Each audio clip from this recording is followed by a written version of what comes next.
Interneto knygynas knygos.lt pristato. Labadiena. Šiandien norėčiau Jums pristatyti dar vieną naują leidinį, kurį išleido Smaguris. Artėja didžiosios metų šventės, todėl ko gero kiekvienam aktualu, ką nupirkti dovanų, o ypač kokiai nors šeimininkiai.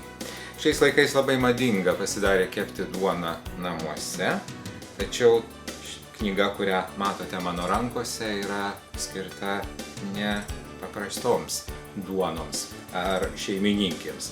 Pirmiausia, jis skirta žmonėms, kurie įsigijo duonkepes.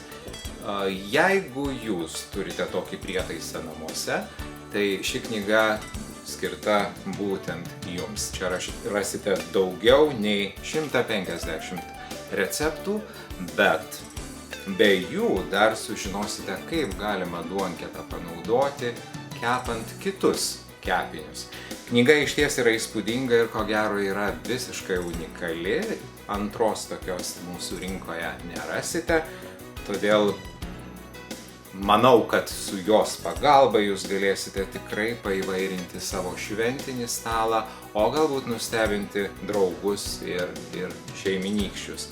Knyga iliustruota ir be to pasigaminti šias įvairiausias duonas ar kepinius jums nebus sudėtinga. Čia pateiktos gausios iliustracijos pamokys jūs kaip žingsnis po žingsnio išsikepti prancūzišką batoną, ciabatą ar galų gale šokoladinę duoną. Bet su artėjančiomis šventėmis ir skanaus. Knygos.lt. Malonumas pirkti ir skaityti.